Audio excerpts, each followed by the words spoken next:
kita sedikit bermain imajinasi dengan teori jeruk nipis. Bayangkan jika kamu sedang mengendarai sepeda untuk mengunjungi rumah sahabatmu yang tidak jauh dari kompleks perumahanmu.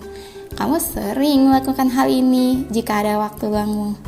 Jam di tangan menunjukkan pukul 11.30. Wah, pantas saja sinar mataharinya terasa menyengat di kulit. Tiba-tiba tenggorokanmu terasa kering. Kamu juga lupa membawa air minum dari rumah. Kamu berpikir ada baiknya jika minum di rumah sahabatmu saja. Dan kamu pun mengayuh sepeda itu dengan kencang. 2 menit kemudian, akhirnya kamu sampai di rumah sahabatmu. Seperti biasa, kamu mengetuk pintu rumahnya dan memberi salam. Tampak dari dalam ternyata sahabatmu menyambut salammu dan membukakan pintu untukmu. Yaps, namanya juga sahabat. Maka tanpa basa-basi, kamu langsung meminta air minum kepadanya. Dan sahabatmu langsung mengajakmu ke ruang makan. Seperti biasa, di ruangan itu terdapat air minum dan sebuah lemari es.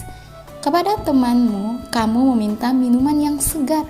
Seketika itu juga temanmu membuka lemari es untuk melihat stok minuman segarnya. Di dalam lemari es itu, kamu melihat ada banyak buah-buahan segar. Namun, entah kenapa, matamu tertuju kepada buah jeruk nipis. Buah itu terlihat sangat segar dan menurutmu, buah itu bisa menghilangkan rasa sakit di tenggorokanmu. Kemudian, kamu meminta kepada temanmu untuk mengambil buah jeruk nipis tersebut. Lalu, temanmu mengambilnya dan juga menyediakan segelas air putih untukmu.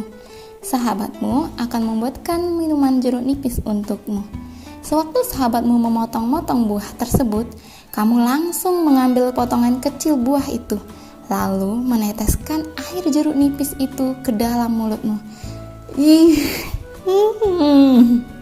Apa yang kamu rasakan? Asam bukan? Setiap tetesannya akan membuatmu menelan ludah. Ayo, coba kita bayangkan sekali lagi. Tetesan jeruk nipis masuk ke dalam mulut kita.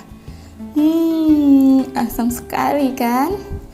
Nah, mari kita ambil pelajaran dari rasa jeruk nipis tersebut. Kita pasti merasakan rasa asamnya, bukan? Dan kalau imajinasi kita kuat, sekarang kita sedang menelan air liur.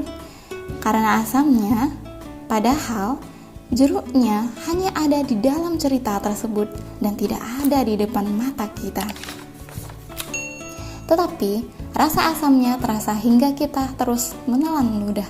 Jika kita merasakan kejadian serupa, itulah yang disebut teori jeruk nipis.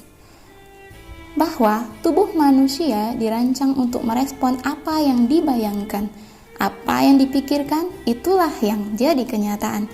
Sehingga jika kita sedang menghadapi masalah, lalu kita berpikir yang aneh-aneh, maka yang terjadi biasanya tubuh akan drop, kemungkinan jatuh sakit, bahkan depresi. Padahal, semua kekhawatiran itu belum tentu terjadi. Kita sebenarnya sedang meneteskan jeruk nipis di kehidupan kita. Semakin banyak tetesannya, semakin berat pula masalahnya. Kuncinya adalah dalam pikiran kita.